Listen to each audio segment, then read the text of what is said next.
বহুল প্রতীক্ষিত বুড়িমারি এক্সপ্রেসে যাত্রার জন্য প্রস্তুত হয়ে গেছি।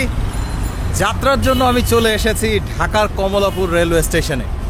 কমলাপুর রেলওয়ে স্টেশন থেকে যাত্রা শুরু করব বুড়িমারি এক্সপ্রেস ট্রেনে, যেই ট্রেনের আজকে প্রথম যাত্রা হতে যাচ্ছে ঢাকা থেকে লালমনিরহাটের উদ্দেশ্যে। তো চলুন দেরি না করে স্টেশনে প্রবেশ করি এবং দেখি বুড়িমারি এক্সপ্রেস যে ট্রেনটি দেওয়া হয়েছে সেটি কি নতুন না পুরাতন, না কেমন ট্রেন, কেমন যাত্রা হয়, যাত্রা উপভোগ করি। অনেক কথা হবে, দেরি না করে স্টেশনে প্রবেশ করি। রমজান মাসের সকালের স্টেশনের দৃশ্য। স্টেশন অনেকটা ফাঁকা ফাঁকা। এখানে দেখা যাচ্ছে বুড়িমারি এক্সপ্রেস 7 নম্বর প্ল্যাটফর্মে দাঁড়িয়ে আছে। আর বুড়িমারি এক্সপ্রেসে ছেড়ে যাওয়ার সময় 8টা বেজে 30 মিনিট। এখন ঘড়িতে সময় 8টা বেজে 10 মিনিট, সুতরাং এখনও 20 মিনিটের মতো সময় বাকি আছে। ঢাকার এই কমলাপুর স্টেশনে ঢুকে একদম হাতের ডান দিকে প্রায় শেষ মাথায় আসলে হচ্ছে 7 নম্বর প্ল্যাটফর্ম।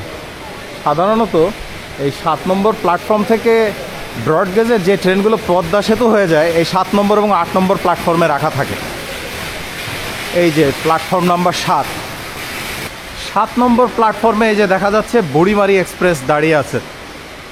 কিছু ব্যক্তি আমাকে প্রশ্ন করেছেন যে আসলে ব্রডগেজ এবং মিটার গেজ ট্রেন বলি বা যাত্রা করি, ব্রডগেজ আর মিটার গেজ ট্রেনটা আসলে কি, আমি সেটা বুঝিয়ে দিচ্ছি। এখানে লাইনের দিকে যদি খেয়াল করি তাহলে দেখা যাবে এখানে যেমন এই লাইনটা হচ্ছে ডুয়েল গেজ লাইন, মানে এখানে 2 রকম ট্রেনে চলাচল করতে পারবে। তো প্রথমে বলি মিটার গেজ। এই লাইন থেকে এই লাইন পর্যন্ত দৈর্ঘ্য হচ্ছে 1 মিটার। এই 1 মিটার দৈর্ঘ্যের এই লাইনকে বলা হয় মিটার গেজ লাইন, অর্থাৎ এই মিটার গেজ লাইন দিয়ে যে ট্রেন চলাচল করবে সেটি হচ্ছে মিটার গেজ ট্রেন।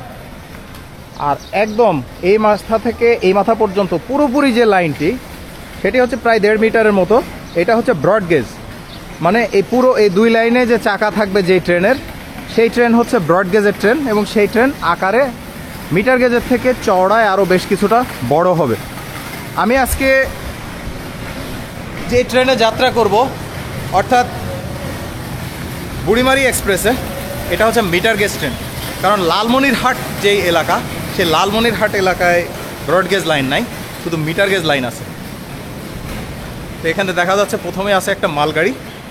আর এই বুড়িমারি এক্সপ্রেস বহুল প্রতীক্ষিত ট্রেন, এই জন্য অনেক দিন ধরেই এটি চালু হবার কথা শুনে আসছি আমরা, কিন্তু চালু হচ্ছে না। অবশেষে আজকে এটির উদ্বোধনী যাত্রা বা প্রথম যাত্রা ঢাকা থেকে চালু হওয়া শুরু করলো বা শুরু করতে যাচ্ছে।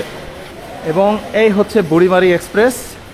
আমার কাছে এটা দেখে মনে হচ্ছে এটা হচ্ছে ইন্দোনেশিয়ান যে ইনকা রেক আছে, সেই ইনকা রেকটি।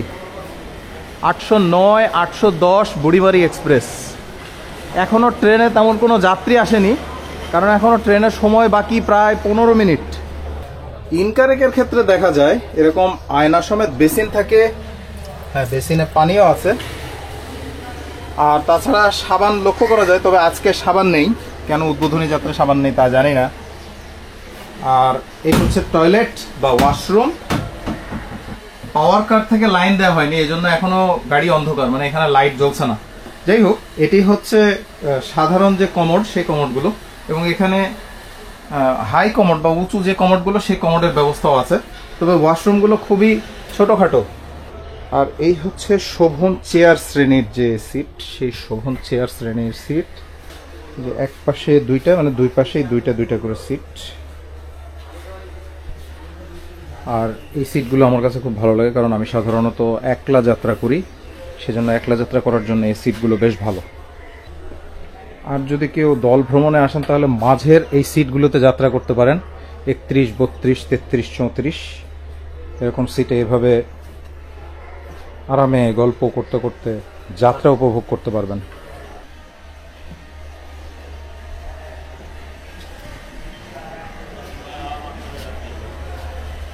এই যে এখানে লেখা আছে ইনকা, ইন্দোনেশিয়া। আর এখানে ফ্যান লাইটের সুইচ আছে, কিন্তু পাওয়ার কারের সংযোগ দেওয়া হয়নি জন্য এখন কিছুই কাজ করছে না। ডিসপ্লে বোর্ডের জন্য জায়গা দেওয়া আছে, তবে এখানে কোনো ডিসপ্লে বোর্ড এখনো লাগানো হয়নি।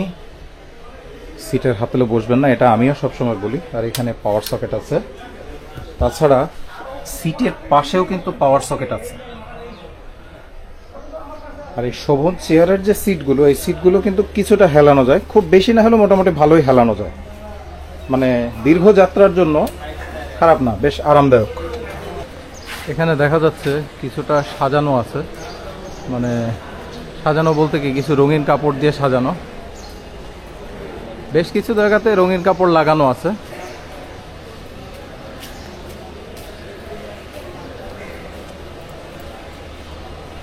সামনের কোচগুলিও দেখা যাচ্ছে এখনো প্রায় সবই শোভন চেয়ার, যদিও এই ট্রেনে শোভন চেয়ার আছে, এসি চেয়ার আছে এবং সেই সাথে কেবিনও আছে।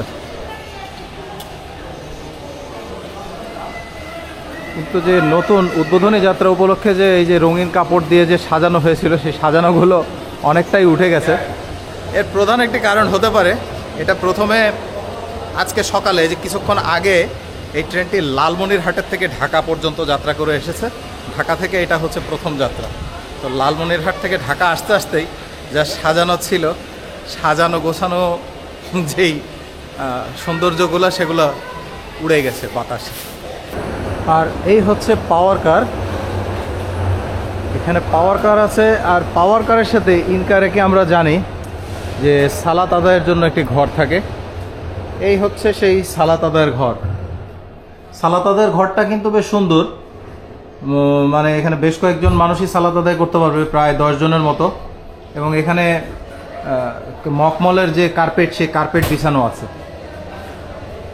আর পাওয়ার কার এখনো চালু করা হয়নি, পাওয়ার কার এখনো বন্ধ। আর এই হচ্ছে এসি চেয়ার কার।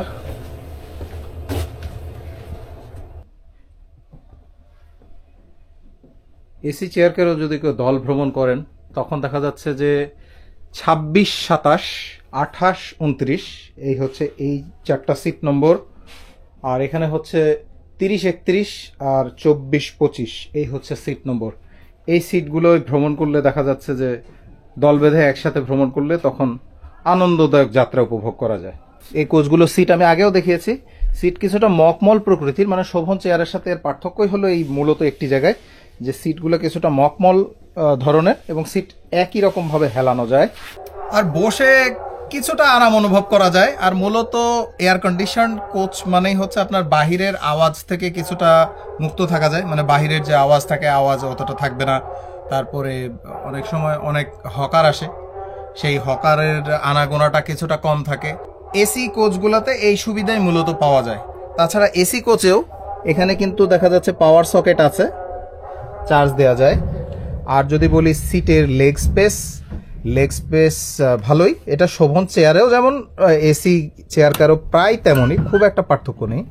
আর এখানে ডাইনিং ট্রে আছে, এখানে ডাইনিং ট্রেতে খাবার রেখে খাবার খাওয়া যাবে, এটা একটি গুরুত্বপূর্ণ বিষয়।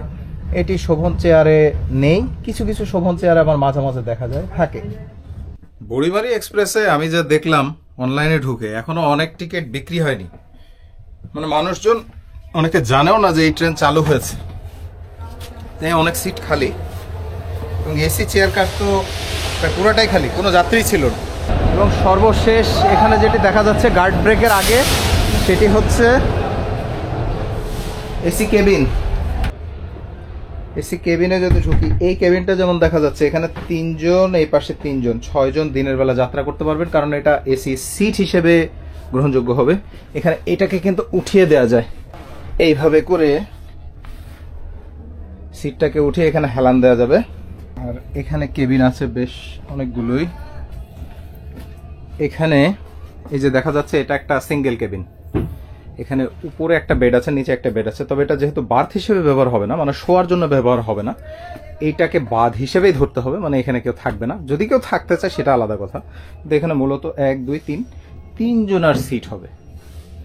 আর এসি কেবিনে যদি আমরা প্রবেশ করি, এখানে দেখবো এখানে ভলিউম কন্ট্রোল আছে, তারপরে ফ্যান, লাইট এগুলোর সুইচ আছে, পাওয়ার সকেট আছে, আর এখানে যে জানালা আছে। তাছাড়া মালামাল রাখার জন্য উপরে একটি জায়গা করা আছে এবং একটি আয়না দেওয়া আছে। আর তাছাড়া এখানে হুক দেওয়া আছে, হুকে চাইলে কেউ জ্যাকেট, কোট এ সমস্ত জামা কাপড় রাখতে পারেন। এটাও হচ্ছে কেবিনেরই আর একটা অংশ। এখানেও দেখা যাচ্ছে যে উপরে ওঠার জন্য এই অংশগুলো দেওয়া আছে, এখানে পা রেখে যাতে উপরে ওঠা যায়। এখানে দিনের বেলা যেহেতু এটি যাত্রা করবে, দিনের বেলা যাত্রার সময় এটা কেবিন এসি সিট হিসেবে ব্যবহৃত হবে, সেজন্য এই পাশে 3 জন, 1 2 3, এই পাশে 3 জন, 6 জন যাত্রা করবে। আর রাতের বেলা হলে প্রতিটা সিটে একজন করে, মানে 1 2 3 4 4জন ব্যক্তি যাত্রা করবে।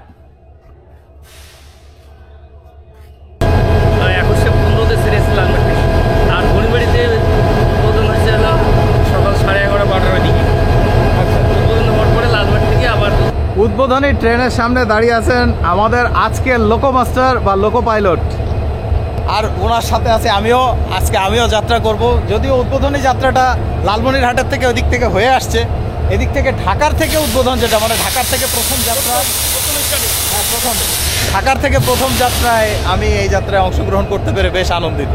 আর সাথে আছেন আমাদের অভিজ্ঞ লোকোমাস্টার সাহেব।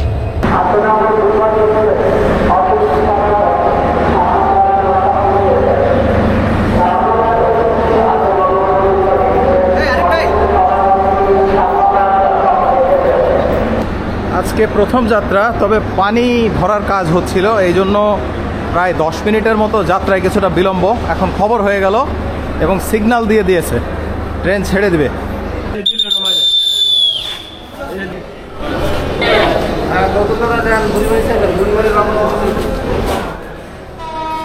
হুইসেল বেজে গেল এবং গার্ডের পতাকার সাথে সাথে বুড়িমারি এক্সপ্রেস প্রথমবারের মতো ঢাকা থেকে যাত্রা শুরু করলো।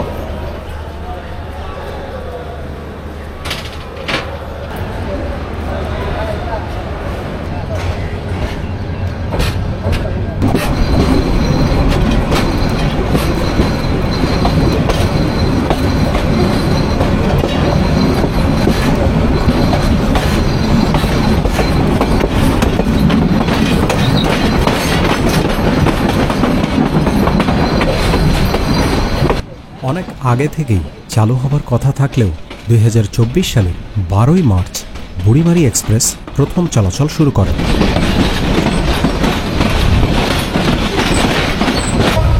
এখানে এসে দেখা হয়ে গেল আমার ভিডিও দেখে, মানে আমার দর্শক একজন। আপনার নাম? আমার নাম নাজিব। নাজিব, উনি হচ্ছে রাজপুত্র মডেল কলেজে পড়ে, ভালো ছাত্র। তো তার সাথে আমার যাত্রা খুব বেশিক্ষণ হবে না, হয়তো এয়ারপোর্ট স্টেশন পর্যন্ত হবে, কারণ আপনার তো ক্লাস আছে নাকি? আজকে ক্লাস আছে, তো এই পর্যন্ত আমাদের যাত্রা এবং গল্প হবে। ঢাকা থেকে লালমনিরহাট পর্যন্ত ভাড়া জানিয়ে দিচ্ছি। নন এসি শোভন চেয়ারে ভাড়া 505 টাকা, এসি চেয়ারে 966 টাকা, এসি সিট বা কেবিনে ভাড়া 1162 টাকা। উল্লেখ্য যে অনলাইনে টিকিট করলে 20 টাকা অনলাইন চার্জ দিতে হবে। সর্বমোট যাত্রার সময় প্রায় 10 ঘন্টা। লালমনিরহাট থেকে বুড়িমারি যেতে চাইলে বুড়িমারি শাটল ট্রেনে আরও 2.5 ঘন্টা লাগতে পারে।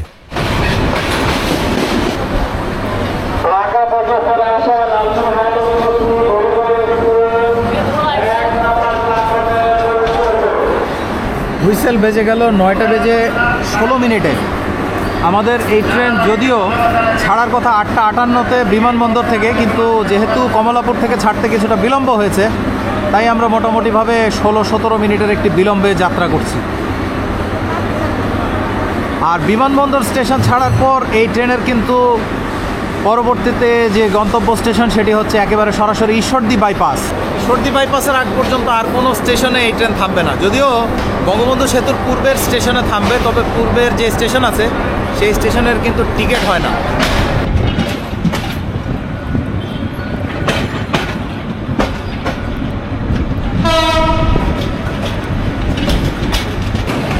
আমরা টঙ্গী জাংশন অতিক্রম করলাম এবং টঙ্গী জাংশন অতিক্রম করার পরপরই আমরা পাকশি রেল বিভাগে কিন্তু প্রবেশ করে যাব।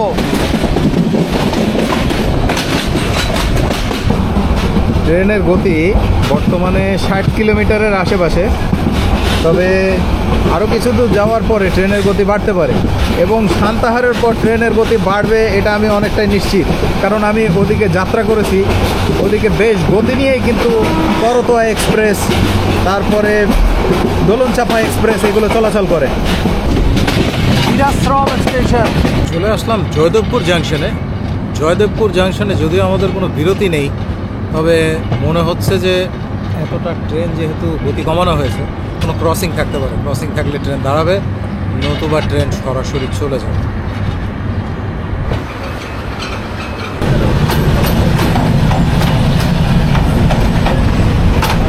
সিরাজগঞ্জ থেকে চলে আসলো সিরাজগঞ্জ এক্সপ্রেস, আর এই ট্রেনের জন্যই মূলত আমাদের জয়দেবপুর জাংশনে অপেক্ষা করতে হচ্ছিল।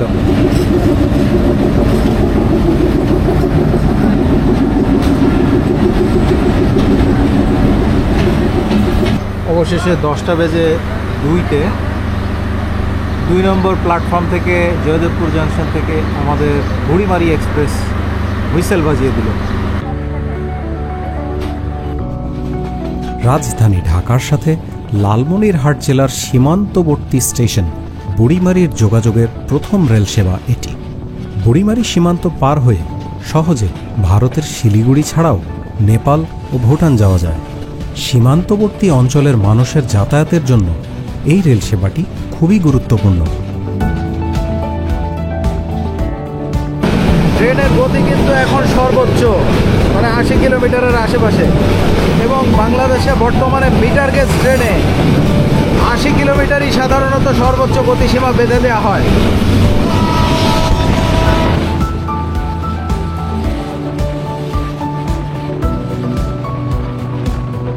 অতিক্রম করছি এখন গাজীপুরের ভাওয়াল যে অঞ্চল আছে, সে ভাওয়াল অঞ্চল। ভাওয়াল অঞ্চলের প্রধানই ছিল ব্রিটিশ আমলে ভাওয়াল রাজা, আর সে ভাওয়াল রাজার সময় একটা বিখ্যাত মামলা হয়েছিল, যেটা আপনারা যে কোনো জায়গায় সন্ধান করলেই পাবেন, ইতিহাস ঘাটলেই পাবেন। এটি হচ্ছে ভাওয়াল সন্ন্যাসী মামলা।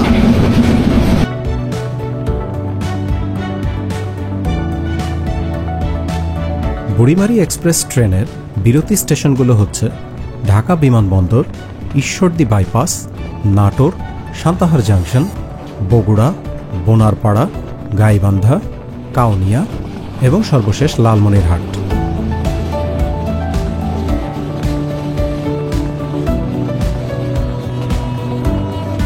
রাজধানী ঢাকা অতিক্রম করে আমরা গাজীপুর জেলায় প্রবেশ করেছি।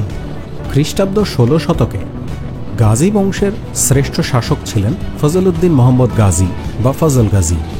জনশ্রুতি আছে এই গাজী বংশের নাম অনুসারেই গাজীপুরের নামকরণ করা হয়।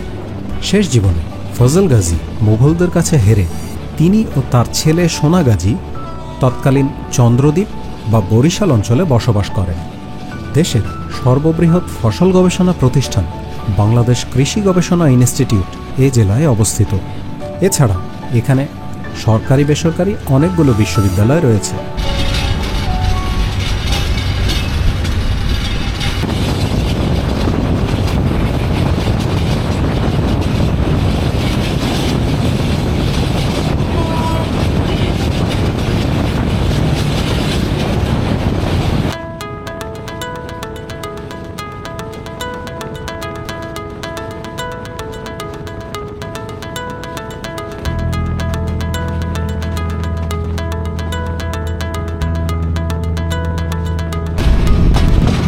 চলে আসলাম মির্জাপুর স্টেশনে।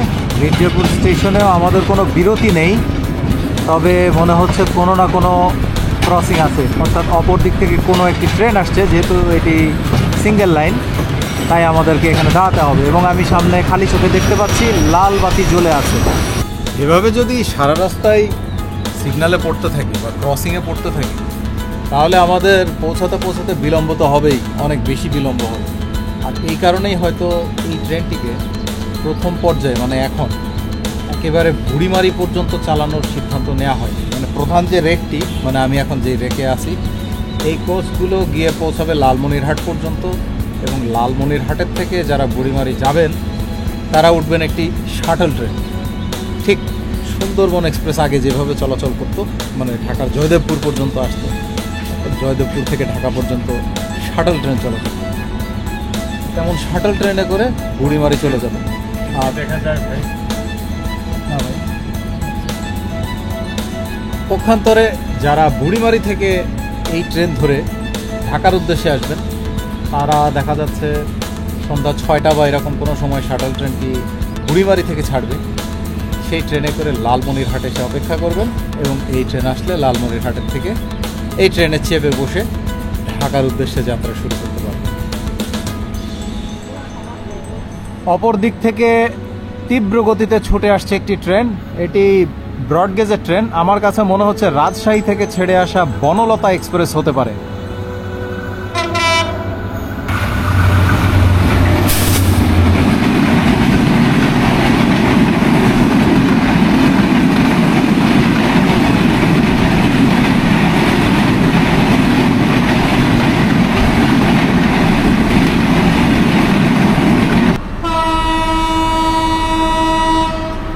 বনলতা এক্সপ্রেসের ক্রসিং হওয়ার পর আমাদের ট্রেন ছেড়ে দিল মির্জাপুর থেকে।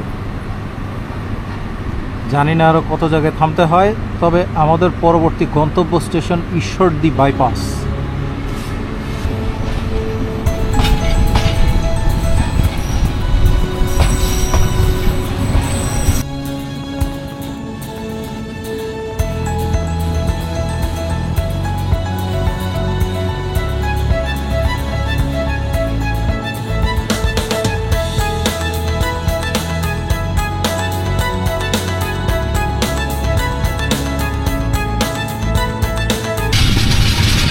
চলে আসলাম টাঙ্গাইল স্টেশনে।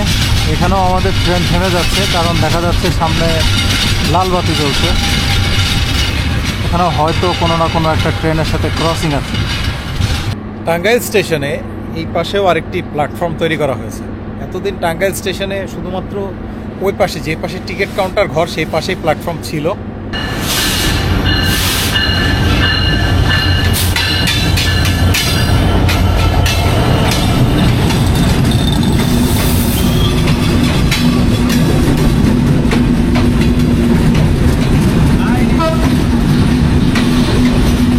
রাজশাহী থেকে চলে আসলো সিল্ক সিটি এক্সপ্রেস, আর আমরা সিল্ক সিটি এক্সপ্রেসকে টাঙ্গাইলে রেখে চলে যাচ্ছি সামনে বঙ্গবন্ধু সেতু পূর্ব জাংশনে গিয়ে আমাদের ট্রেন বিরতি নেবে।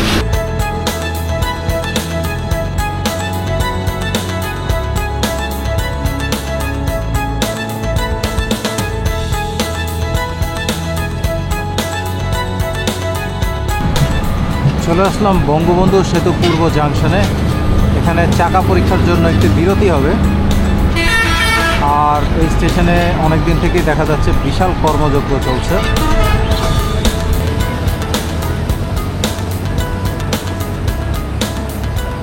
এই হচ্ছে কমিউটার ট্রেন, চাঁপাইনবাবগঞ্জ থেকে ঈশ্বরদী হয়ে আসে। অবশেষে 12:26 আমাদের ট্রেন ছেড়ে গেল বঙ্গবন্ধু সেতু পূর্ব জাংশন। এখন আমরা বঙ্গবন্ধু সেতু যমুনা নদীর উপরে অতিক্রম করব।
ওইদিকে যে লাইনটা দেখা যাচ্ছে সেই লাইনটা চলে গেল সরাসরি ঈশ্বরদী জাংশনের দিকে, আর আমরা ডান দিকে চলে আসলাম ঈশ্বরদী বাইপাস স্টেশন।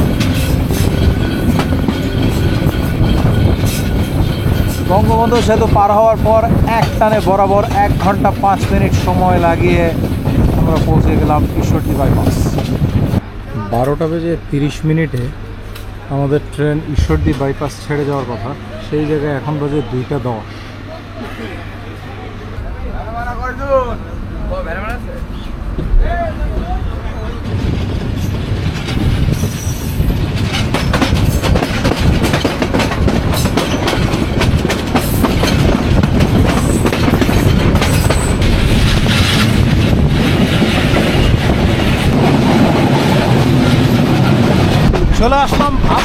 জাংশনে।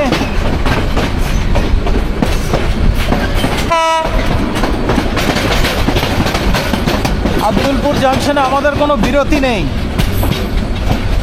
তবে দেখা যাচ্ছে বিপরীত পাশ থেকে একটি ট্রেন এসে দাঁড়িয়ে আছে।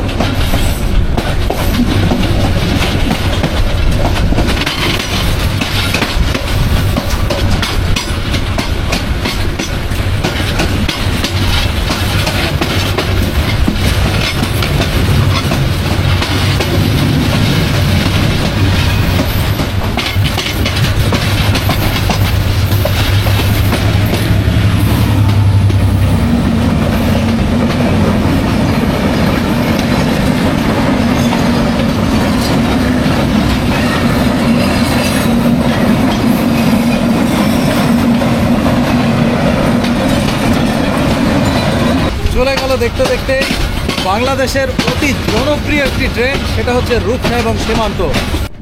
Abdulpur junction railway station. Rail জাংশনটি নাটোর জেলার সবথেকে বড় রেলওয়ে জাংশন ও স্টেশন। আব্দুলপুর জাংশন থেকে আমাদের ট্রেন ছেড়ে দিল, আর বাম পাশে যে লাইন দেখা যাচ্ছে এবং সামনে বাম দিকে যে লাইনটি চলে যাবে, সেই লাইনটি চলে যাবে রাজশাহী হয়ে রহনপুর, আমনুরা, সেই দিকে। 1878 সালে কলকাতা থেকে শিলিগুড়ি লাইন তৈরি করা হলে এই সময়ে আব্দুলপুর রেলওয়ে স্টেশন খোলা হয়েছিল। প্রথমে এই দিকে ট্রেন লাইনটি মিটার গেজ থাকলেও হার্ডিংস ব্রিজ তৈরির পর কলকাতা, পার্বতীপুর, শিলিগুড়ি এই সমগ্র লাইনকে ব্রডগেজ লাইনে রূপান্তর করা হয়। বর্তমানে লাইনটি ডুয়েল গেজ, অর্থাৎ মিটার গেজ এবং ব্রডগেজ উভয় প্রকার ট্রেনই এই লাইনে চলাচল করতে পারে। বেলা 3:45-র সময় আমরা চলে আসলাম নাটোর স্টেশনে। এখানেও 3 মিনিটের একটি বিরতি।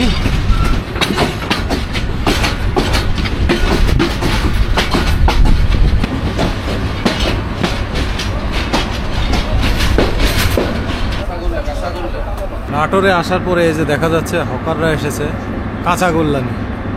আমার খালি এই কাঁচাগোল্লা দেখলেই মনে পড়ে যায় আমার ছোটোবেলার এক কথা। আমার মামার সাথে আমি যখন যাত্রা করছিলাম রূপসা এক্সপ্রেসে, তখন এই কাঁচাগোল্লা উঠেছিল, আর আমি এটা আমার মামাকে না জানিয়ে কিনেছি। বললো যে তুই এটা কী কিনেছিস, এটা কি কাঁচাগোল্লা নাকি আটার গোল্লা? আর নাটোরের কাঁচাগোল্লা বিখ্যাত, এটা আমরা সবাই জানি। সেজন্য নাটোর শহরের ভিতরে অনেক ভালো ভালো মিষ্টান্নের দোকান আছে, সেখান থেকে নাটোরের কাঁচাগোল্লা খাওয়া যায়।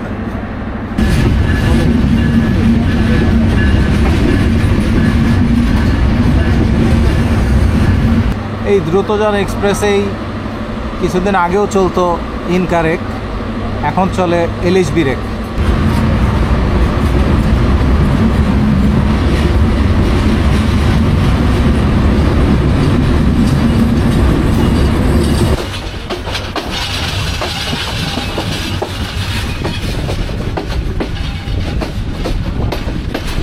নাটোরে এসে দেখা হয়ে গেল সেই সনাতন পদ্ধতির সিগন্যাল, সিমাফোর সিগন্যালের সাথে।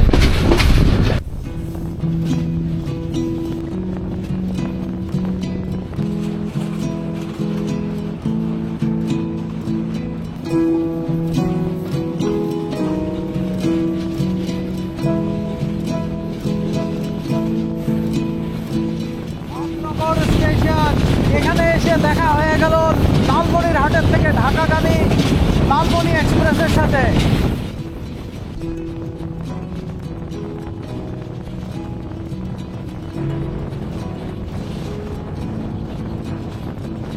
নওগাঁ জেলায় স্বাগতম, নাটোর জেলাকে ধন্যবাদ। ওয়ালাইকুম আসসালাম। ও আচ্ছা আচ্ছা। এখানে আমার কয়েকজন দর্শক, ওনারা আমার পিছনের যে কোচ, সেই কোচেই আছে। আমাকে তারা দেখেছে, তারা উঠেছে সম্ভবত ঈশ্বরদী বাইপাস অথবা নাটোর থেকে। তারা সেখান থেকে দেখে আমার সাথে দেখা করার জন্য আসছে, তো সেই জন্য তাদেরকে অশেষ ধন্যবাদ যে তারা স্মরণ করে আমাকে দেখার জন্য আসছে। এটাই আমার জন্য অনেক বড় পাওয়া, এই জন্য ওনাদেরকে অনেক ধন্যবাদ। আপনার নাম? আমার নাম রিয়াজ। রিয়াজ।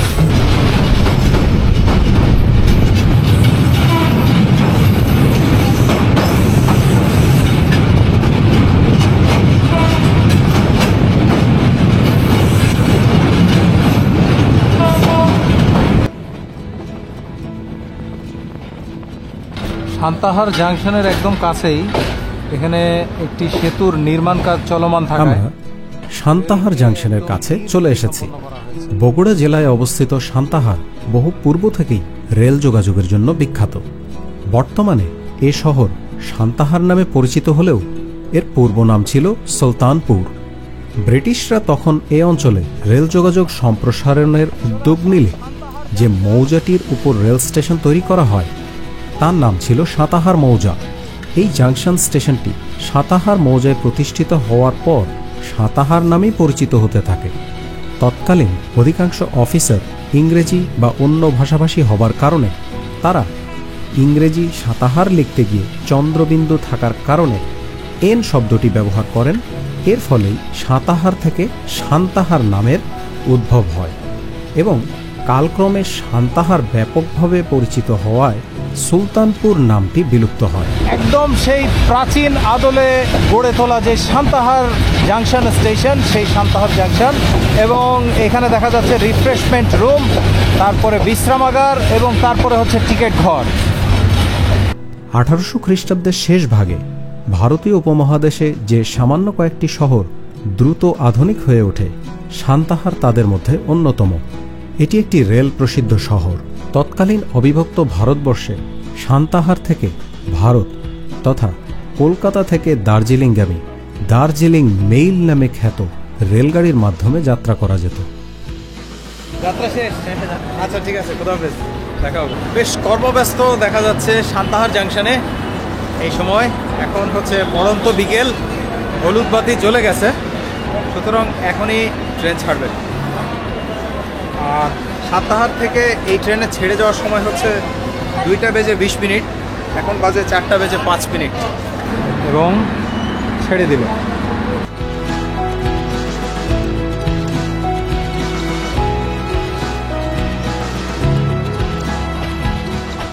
1899-1900 সালে ব্রহ্মপুত্র সুলতানপুর রেলওয়ে কোম্পানি যমুনার পশ্চিম তীরে সান্তাহার থেকে ফুলছড়ি পর্যন্ত একটি মিটার গেজ রেলপথ তৈরি করে। 1901 সালে Bonarpara Santahar meter gauge line চালু হলে সান্তাহার জাংশনে পরিণত হয়। এই লাইনটি এখনও মিটার গেজই আছে। এই লাইনকে বর্ধিত করে পরবর্তীতে কাউনিয়া জাংশন পর্যন্ত নিয়ে যাওয়া হয়। আমাদের আজকের যাত্রাপথ এই পথেই হবে। এই স্টেশনের কার্ভ যত বড়, এত বড় কার্ভ, মানে বাঁক নেয়া, এত বড় বাঁক খুব কম জায়গাতে আছে স্টেশন। কারণ এই স্টেশনে এক পাশের লাইন হচ্ছে শুধুই মিটার গেজ। এখন সেই শুধুই মিটার গেজ যে লাইনগুলো আছে, সেই মিটার গেজের লাইনে কি আমরা এখন যুক্ত হব। এবং এই সাইডে যে লাইনগুলো আছে, মানে বগুড়ার দিকে, বগুড়া, গাইবান্ধা, বোনারপাড়া, এদিকে শুধুই মিটার গেজ, কোনো ব্রড গেজ লাইন নেই। এবং আমাদের ট্রেনটি একটি মিটার গেজ ট্রেন। এই হচ্ছে সেই বাঁক, বা এখান থেকে শুরু হচ্ছে সেই বাঁক।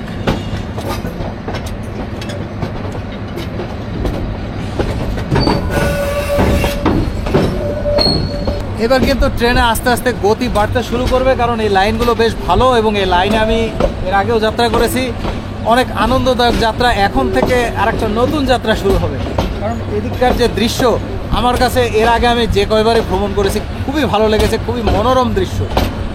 বিশেষ করে এই যে তালোড়া, সামনে একটা স্টেশন আছে তালোড়া, তারপরে বগুড়া, এই দিককার যে স্টেশনগুলা এবং যে আশেপাশের প্রকৃতিগুলা অসাধারণ লাগে আমার কাছে। তো চলুন এবার যাত্রা উপভোগ করি মিটার গেজ লাইনে বগুড়া গাইবান্ধার দিকে।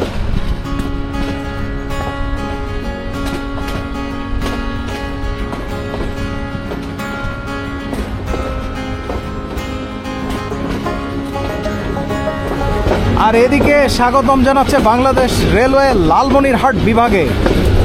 এতক্ষণ আমরা ছিলাম পাকশি রেলওয়ে বিভাগে। এতক্ষণ আমরা যে লাইন দিয়ে আসলাম সেই টঙ্গীর পরের থেকে, এটা ছিল পাকশি রেলওয়ে বিভাগ। আর এবারে আমরা যাচ্ছি লালমনিরহাট বিভাগ। এটা মনে রাখতে হবে যে এটা কিন্তু বাংলাদেশের যে 8টি বিভাগ আছে তার কোনো বিভাগ না, এটা হচ্ছে রেলের বিভাগ। রেলের অঞ্চল দুইটি, পূর্বাঞ্চল, পশ্চিমাঞ্চল। পশ্চিমাঞ্চলের মধ্যে একটি বিভাগ হচ্ছে এই লালমনিরহাট বিভাগ, আর আরেকটি বিভাগ হচ্ছে পাকশি বিভাগ।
যেই মিটার গেজ লাইনটা চলে গেছে, এই লাইনের যে ঝকঝক আওয়াজ এবং সাথে যে সুন্দর প্রকৃতি, এটা আপনাকে মুগ্ধ করবেই।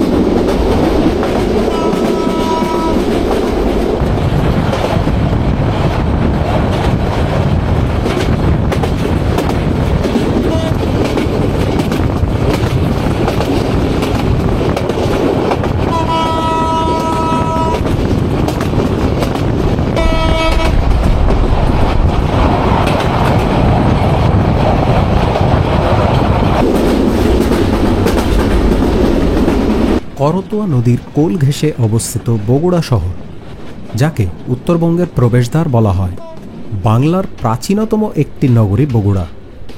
মৌর্য যুগে এটি পুণ্ড্রবর্ধন নামেও পরিচিত ছিল। ঐতিহাসিক স্থাপনার মধ্যে মহাস্থানগড়, বেহুলা লক্ষিন্দরের বাসরঘর ও গোবিন্দ ভিটা সহ অনেক ঐতিহাসিক নিদর্শন বা স্থাপনা এখানে আছে। বগুড়া এক একজনের কাছে এক এক কারণে বিখ্যাত। কারো কাছে মহাস্থানগড়ের সৌন্দর্য, আবার কারো কারো কাছে দই। এক একজনের কাছে এক এক রকম। তবে শিক্ষার দিক দিয়েও বগুড়া কিন্তু অনেক এগিয়ে। সরকারি আজিজুল হক কলেজ, আমরা এই যে স্টেশনের খুব কাছাকাছি ফেলে আসলাম, অনেক বিখ্যাত একটি কলেজ। তাছাড়াও আরও অনেক শিক্ষা প্রতিষ্ঠান আছে। আর আমার জানা মতে বগুড়ার দই সম্পর্কে যেমন সবাই জানে, আমি জানি মরিচ সম্বন্ধে। কারণ মরিচ সম্বন্ধে আমি পত্রিকায় অনেকবারই দেখেছি যে দেশের রেকর্ড সংখ্যক মরিচ এই বগুড়া জেলায় উৎপাদিত হয়েছে। যে বগুড়া স্টেশনে দেখা যাচ্ছে এই যে কেবিন ঘর, এই কেবিন ঘরগুলা ব্যবহার হয় সাধারণত সিমাফোর সিগন্যাল যেখানে থাকে, সেখান থেকে এই সিমাফোর সিগন্যালগুলো নিয়ন্ত্রণ করা হয় এই কেবিন ঘর থেকে। আর এই কেবিন ঘরগুলো দেখলেই মনে হয় যেন কোনো একটা রেল স্টেশনের কাছাকাছি আছে। তবে কালের বিবর্তনে এখন সমস্ত ডিজিটাল সিগন্যাল বেশি হয়ে যাওয়ায় এরকম কেবিন ঘর আর দেখা যায় না। কেবিন ঘর থাকলেও সেগুলো পরিত্যক্ত পর্যায়ে। তবে বগুড়ার কেবিন ঘর আমার মনে হয় কাজ করে, কারণ এদিকে সব সেমাফোর সিগন্যাল।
ঘড়িতে সময় 5:40 আমরা চলে আসলাম বোনারপাড়ায়। এই বোনারপাড়া একসময় অনেক বিখ্যাত ছিল, বিশেষ করে যখন বাহাদুরাবাদ ঘাট এবং ফুলছড়ি ঘাট বা এদিকে বালাসী ঘাট, এদিকে যখন রেল ফেরি চলাচল করত, তখন এই স্টেশন ছিল অনেক জমজমাট। বোনারপাড়া রেলওয়ে স্টেশন অনেক বড় একটি রেলওয়ে স্টেশন। এখানে লাইনগুলো দেখেই বোঝা যাচ্ছে যে একসময় এই রেল স্টেশন কতটা জমজমাট ছিল। বোনারপাড়া স্টেশন ছেড়ে যাওয়ার কথা বিকেল 4টের সময়, আর এখন বাজে 5:45। এই সময় আমরা বোনারপাড়া স্টেশন থেকে বিদায় নিচ্ছি। আমাদের পরবর্তী গন্তব্য স্টেশন গাইবান্ধা। গাইবান্ধার পরে কাউনিয়া এবং কাউনিয়ার পরেই হচ্ছে লালমনিরহাট। উত্তরের জেলাগুলোর মানুষের রাজধানী ঢাকায় যাওয়ার জন্য একমাত্র রেলপথ ছিল বোনারপাড়ার অদূরে ফুলছড়ি রেল ফেরিঘাট, যেখান থেকে রেল ফেরি দিয়ে নদী পার হয়ে বাহাদুরাবাদ ঘাট স্টেশন থেকে নারায়ণগঞ্জ অবধি রেল চলাচল করত। এই বোনারপাড়া স্টেশনে এসে দেখা যাচ্ছে এখানে আমার কাছে মনে হচ্ছে প্রায় 10 থেকে 11টি লাইন পাশাপাশি আছে। তার মানে এটা একেবারে ছোটোখাটো কোনো স্টেশন না, এটা বেশ বড়সড়ই একটা স্টেশন। এবং বাম পাশে আরও বেশ কিছু স্থাপনা দেখেও মনে হচ্ছে এগুলি সব রেলের স্থাপনা। এবং রেলের কর্মযোগ্য যেখানে বেশি থাকে বা যেখানে বেশি প্রয়োজন হয় সেখানেই রেল বিভিন্ন রকম স্থাপনা তৈরি। 1994 সালে ফুলছড়ি রেলওয়ে ফেরিঘাটে নাব্যতা সংকটের কারণে স্থানান্তরিত হয়ে বালাসীঘাটে যাওয়ার পর বোনারপাড়া থেকে ফুলছড়ি ঘাট রুটটি বন্ধ হয়ে যায়।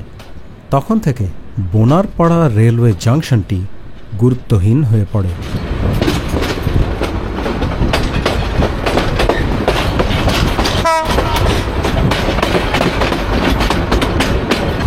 রমজান মাসে দিনের বেলার সফর, তাই কোনো খাওয়া দাওয়া নেই।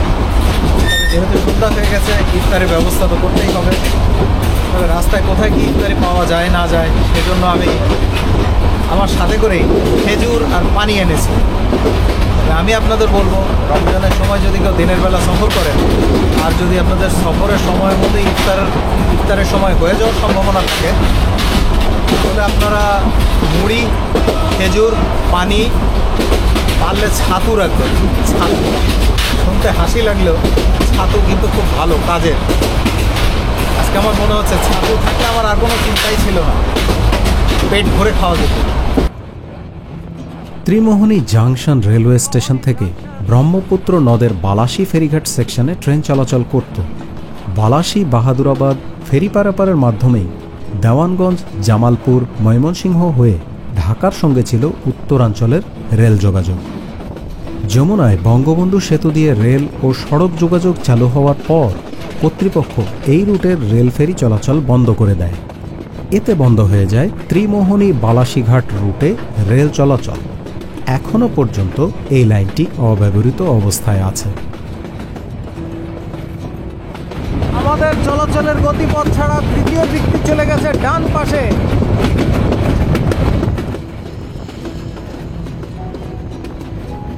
এই হচ্ছে সেই ত্রিমোহনী জাংশনের তৃতীয় দিকটি, যে লাইনটি বর্তমানে পরিত্যক্ত।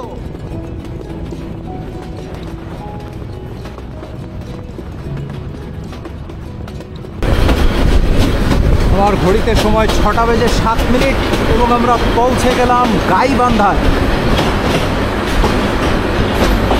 রংপুর চিনিকল লিমিটেড নামে রংপুর থাকলেও সেটি কিন্তু গাইবান্ধা জেলায় অবস্থিত, যা এই জেলার একমাত্র ভারী শিল্প প্রতিষ্ঠান। ঠিক 6:10 আমাদের ট্রেন ছেড়ে দিল গাইবান্ধা স্টেশন থেকে। যদিও 6:10 এই ট্রেনের লালমনিরহাটে থাকার কথা, কিন্তু 6:10 আমরা এখন আছি গাইবান্ধা স্টেশনে।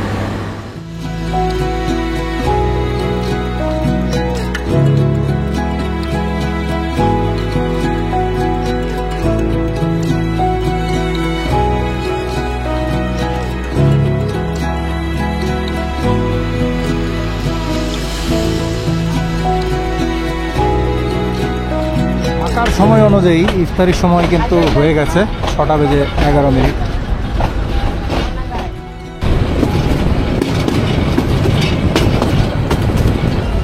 বাংলাদেশের দীর্ঘতম রেল রুট এতদিন ছিল ঢাকা থেকে পঞ্চগড়, মানে বীর মুক্তিযোদ্ধা সিরাজুল ইসলাম স্টেশন পর্যন্ত ঢাকা থেকে। তো বর্তমানে আমি যতটুকু জানি ঢাকা থেকে বুড়িমারি পর্যন্ত পুরোপুরি যাত্রা করলে সেই যাত্রার দূরত্বই হবে সর্বোচ্চ দূরত্ব। খেজুর এবং পানি নিয়ে আমি প্রস্তুত, কিন্তু এখনও সময় হয়নি। এই ট্রেনে কোনো প্রকার কোনো বিজ্ঞপ্তি দেওয়া হয় না, মানে মাইকে কোনো কিছু বলে না। মাইকে যদি আজানটাও সময় মতো দেওয়া হতো, তারপরে তো মানুষ বুঝতে পারতো ইফতারের সময় হয়ে গেছে। সময় হয়ে গেছে, এখানে সবাই ইফতার করছে, তাই আমিও করছি।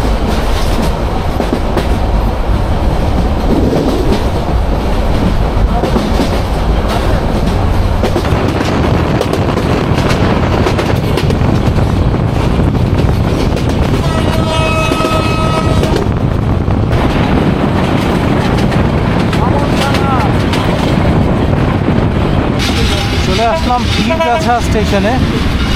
যদিও পীরগাছা স্টেশনে কাগজে কলমে কোনো বিরতি স্টেশন নেই এবং এই স্টেশনে কোনো টিকিটও হয় না, তবে এখান থেকে স্থানীয়দের কাছ থেকে শুনলাম এখান থেকে এলাকাবাসীর অনুরোধে এখানে থামানো হবে ট্রেন। পীরগাছা স্টেশনে উচ্ছ্বসিত জনতা, মানে অনেক আনন্দে আছে তারা। আমাদের পীরগাছা স্টেশন মসজিদের খতিব সহ উপস্থিত যারা আছে মঞ্চে এবং অত্র এলাকার সাধারণ জনগণ সবাই উপস্থিত রইল আমার সালাম। আজকে পরিমাণে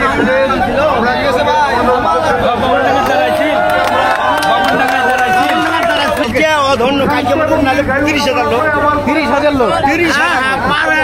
ওই এলাকার থেকে ওই ধন্যবাদ পীরগাছাবাসীকে, ধন্যবাদ পীরগাছাবাসীকে, সবাই হাত তুলে একবার দেখুন। ধন্যবাদ পীরগাছাবাসীকে, আমাদের কন্ট্রোল পারমিশন দিয়েছে যে আমাদের এখান থেকে যাওয়া আসার সময় আমাদের দাঁড় করাতে হবে না। আজকে রেলওয়ে কর্তৃপক্ষ 3 মিনিট করে স্টেশন দিবেন, এই জন্য বুড়িমারির ট্রেন পেয়ে আপনারা খুশি? সমস্ত মানুষের উন্নয়ন ওনারা হচ্ছে মূলত আলু ব্যবসায়ী, এজন্য যাতে আলু এবং বিভিন্ন কাঁচামাল এই পীরগাছা থেকে লাউ কুমড়া মানে কত রকমের কাঁচামাল আছে, যেমন করেন শসা, ঢেঁড়স, তারপরে পাপিয়া, মানে শসা, এগুলোর জন্য মালগাড়িটা দরকার আপনাদের। গাড়ির দরকার আমাদের।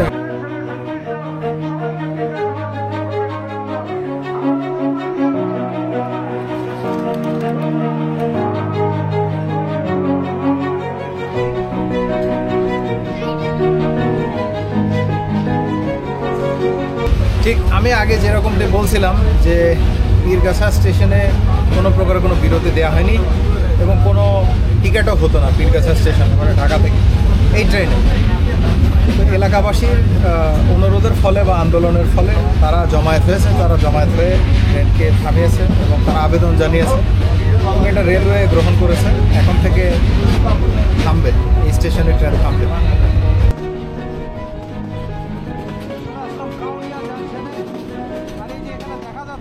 অন্ধকারের মধ্যে খুব ভালো স্পষ্ট দেখা যাচ্ছে না। বাম পাশ থেকে যে লাইনটি চলে আসলো সেই লাইনটি আসলো রংপুরের দিক থেকে,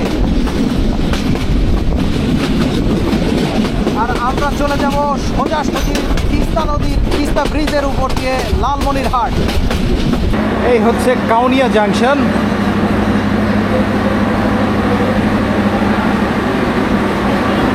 কাউনিয়া জংশনটি আমার কাছে বেশ ভালো লাগে। এখানকার যে রেলওয়ে অফিস এবং রেলের যে নিয়মকানুন এগুলো এখনও সনাতন পদ্ধতিতে নিয়ন্ত্রিত হয়। এই যে এখানে আছে, এখান থেকেই হচ্ছে যে রেলের যে নিয়ন্ত্রণগুলো আছে সেই সনাতন পদ্ধতিতেই সেই নিয়ন্ত্রণগুলো এখান থেকে নিয়ন্ত্রিত হয়। কাউনিয়া জাংশনে চমৎকার একটি ওভারব্রিজ আছে। যদি দিনের বেলা হতো তাহলে ওভারব্রিজে উঠে দেখাতাম। ওভারব্রিজে উঠে সব দিকের যে লাইনগুলো সেই লাইনগুলো দেখা যায়, দেখতে ভালোই লাগে। তবে খুব শীঘ্রই আমি আরেকটি ভিডিও আপনাদের জন্য দিব। আমি দিনের বেলা এদিক দিয়ে ভ্রমণ করেছিলাম, সেই ভ্রমণের ভিডিওতে এই স্টেশনের বিস্তারিত বিবরণ এবং দৃশ্য ধারণ করা অংশ সবই থাকে। ছেড়ে দিল। এই হচ্ছে সেই ওভারব্রিজ, কাউনিয়া জাংশনের যে ওভারব্রিজের কথা আমি বলেছিলাম। আজকের আমাদের গন্তব্য যেদিকে, পার্বতীপুর থেকে রংপুর পর্যন্ত 1878 সালে রেল লাইন তৈরি করা হয় এবং রংপুর থেকে কাউনিয়া পর্যন্ত 1879 সালে সেই লাইনকে বর্ধিত করা হয় এবং আজকে আমরা যেই লাইনে লালমনিরহাট পর্যন্ত যাব সেই কাউনিয়া থেকে লালমনিরহাট হয়ে মোগলহাট পর্যন্ত লাইন 1900 সালে তৈরি করা হয়। অবশেষে আসতে চলেছে সর্বশেষ গন্তব্য, মানে আপাতত সর্বশেষ গন্তব্য লালমনিরহাট। লালমনিরহাটের থেকে ট্রাভেল ট্রেনের মাধ্যমে আর কি বুড়িমারি পর্যন্ত যাওয়া যাবে। কারণ হয়তো আপনারা সময় দেখে বুঝতে পারছেন, প্রায় লালমনিরহাট আসতেই আজকে প্রায় 11 ঘন্টার মতো লাগছে। হয়তো যদি কোনো বিলম্ব নাই হতো 9 থেকে 10 ঘন্টা লাগবে। 10 ঘন্টা লাগলেও যদি বুড়িমারি পর্যন্ত যায় তাহলে 12 ঘন্টা লেগেই যাবে। 12-12 24 ঘন্টা। প্রতিদিন একটা রেক দিয়ে চালানো যাবে না, মানে একবার গিয়ে ঘুরে আসতে পারবে না। সপ্তাহে 3 দিন চললে তাহলে সম্ভব ছিল। যেহেতু বুড়িমারি এক্সপ্রেস সপ্তাহে 6 দিন চলাচল করবে, তাই এইভাবে এখন চালানো সম্ভব হচ্ছে না। আর যদি চালাতেই হয় তাহলে বিরতি স্টেশন কমাতে হবে অথবা বিলম্ব কমাতে হবে, যাতে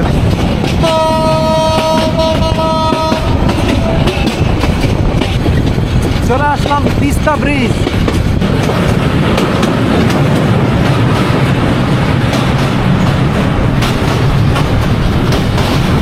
এখন আমরা তিস্তা রেল সেতু অতিক্রম করছি। তিস্তা রেল সেতু নির্মিত হয়েছিল 1900 সালের দিকে এবং 1901 সালে এটি চলাচলের জন্য খুলে দেওয়া হয়, অর্থাৎ সেতুটির বয়স 100 বছরেরও বেশি।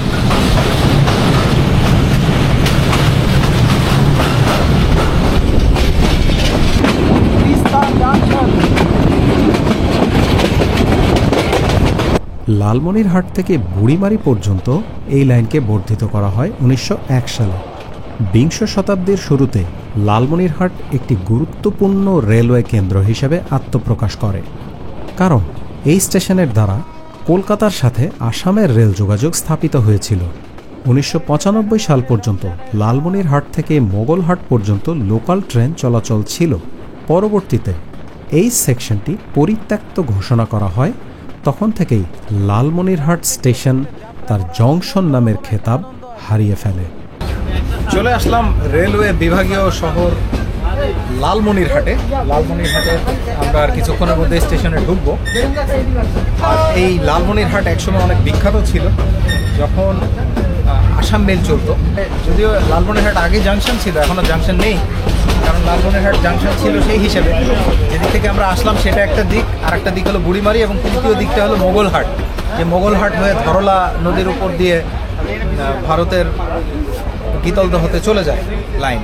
কিন্তু সেদিকে সেই ব্রিজের উপরেও আমি সেদিকে গিয়েছি, সেই ভিডিওগুলো আপনাদেরকে, সেই দৃশ্যগুলো দেখাবো। সেই নদীর উপরে সেই পর্যন্ত লাইন আছে, মোগলহাট পর্যন্ত। সেই জন্য লালমনিরহাট এখন আর জাংশন নাই, কারণ মোগলহাটে এখন আর ট্রেন চলাচল করে না।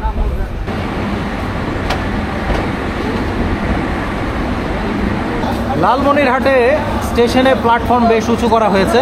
এখানে মিটার গেজের ট্রেন থেকে বেশ আরামেই নামা যায়। আপাতত যাত্রা ফুরলো, পুরোপুরি না।